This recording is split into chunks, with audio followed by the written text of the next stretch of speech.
So me and my BF, T, have been together for almost 7 years, and between us everything was almost always fine.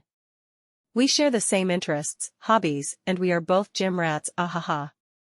T is a very calm and cold guy, and despite his size, T is 193 centimeters for 110 kilograms, he is a sweetheart of guy.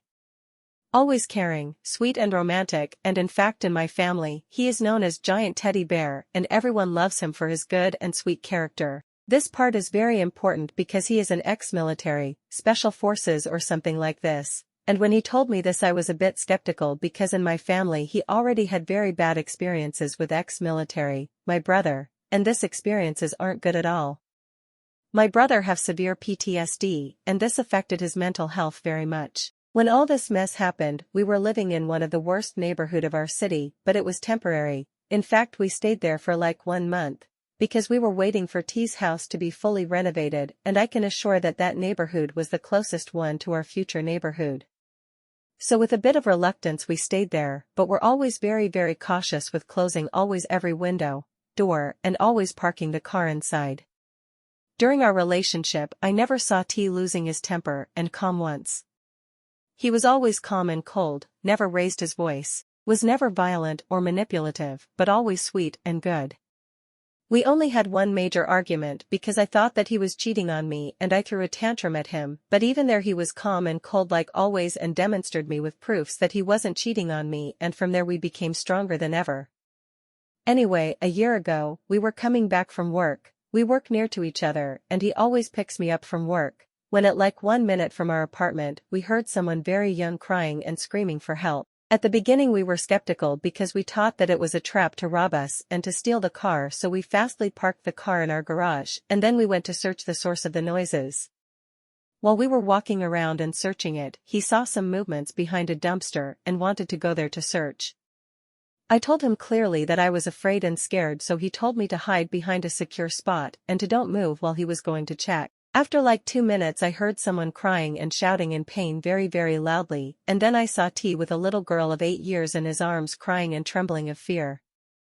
Don't ask me why, but when I saw T and that little girl crying and trembling in his arms I started crying because it was like I felt her pain and fears.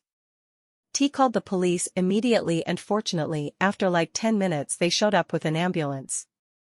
During this time, T tried to calm the little angel and to distract her when finally the police arrived. We explained everything at them and then the little sweetheart got checked on the ambulance for major traumas and then her parents arrived. They started crying too, hugging her and trying to reassure her. Once B, that's the little angel name, was calm and fortunately had no major issues, apart from some livids and scars. They hugged and thanked us for saving her. Fortunately the rapists now are still in jail and I hope they die there because in my country unfortunately a death penalty is not an option. B that day was supposed to come back home with a friend, but that friend decided to stay at school longer to play with his friends, so she was walking alone. The school was near her home.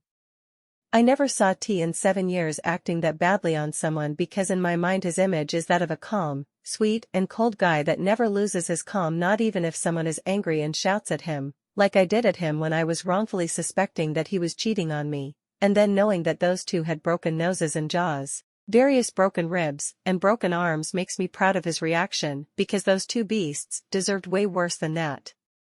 That episode became a little famous in our city, and I still have the page of the newspaper that reported what happened. Now fortunately we are in our new calm neighborhood and everything is going fine. The thing is that some of my friends when they heard about what happened says that he maybe reacted too badly and went too hard on them, but I strongly disagree because they weren't there, and hearing a sweet little angel like be crying in pain, shouting and trembling is something that I don't wish to anyone, and I'm still asking myself why that happened.